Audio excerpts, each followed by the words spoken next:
Keterangan dari Syekh Muqbil Ibnu Hadi Al-Wadi'i rahimahullah ta'ala. Bahkan Allah Azza wa Jalla lah yang mengatakan di dalam Al-Quranul Karim kepada Nabinya Muhammad sallallahu alaihi wasallam, wa qur rabbi zidni ilman.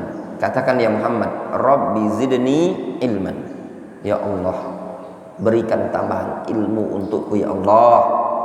Ya Allah, berikan ilmu kepadaku ya Allah. Tambahkan terus menerus ilmu kepadaku ya Allah. Allah memerintahkan Nabi Muhammad SAW agar meminta dan berdoa supaya Allah tambahkan ilmu yang terus menerus selama-lamanya untuk beliau dapatkan.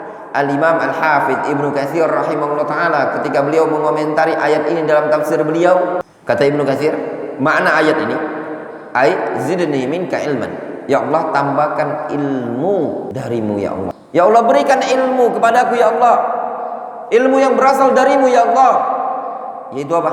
Wahyu. Apa maknanya?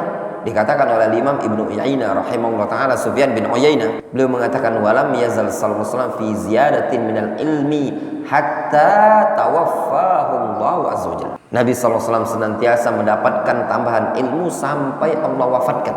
Kenapa ya ikhwan?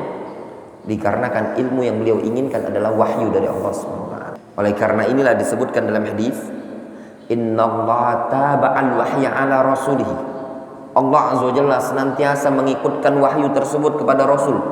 Selesai wahyu ini diikuti oleh wahyu yang berikutnya terus sampai wahyu itu paling seringnya pada waktu itu terjadi pada hari yang Nabi SAW diwafatkan. Sampai seperti itu.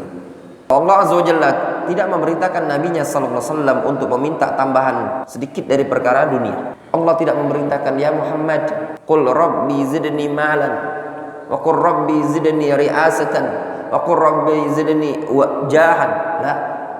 Nabi SAW diperintahkan oleh Allah Subhanahu wa taala untuk meminta tambahan ilmu, menunjukkan ilmu adalah sesuatu yang sangat mulia ya ikhwan, ya ikhwah ya tullabal ilm. Orang yang yata'ammal hadhil ayah bidiqqatin ya'lam anna al-ilm afdal kulli syai'in. Kenapa? Karena Allah Subhanahu wa taala memerintahkan kepada Nabi Muhammad SAW untuk meminta tambahan ilmu. Kalau ada sesuatu yang lebih afdol dibandingkan ilmu, harta lebih afdol, kedudukan lebih afdol, kepemimpinan lebih afdol, tentu Allah Subhanahu wa taala akan memerintahkan nabinya untuk meminta tambahan tersebut. Khasarah, kerugian bagi orang yang meninggalkan thalabul ilmi syar'i.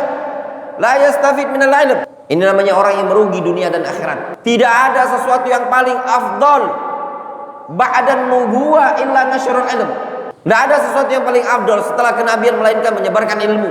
Ilmu tidak ada kan bisa didapatkan, disebarkan melainkan dengan cara ta'allum awwalan, tsummal amal tsaniyan, tsumma da'wah tsalisan. Itu semua butuh perjuangan, pengorbanan, kesabaran dalam mencari ilmu. Namun apa yang terjadi? Allah Subhanahu wa taala memerintahkan nabinya untuk meminta tambahan ilmu.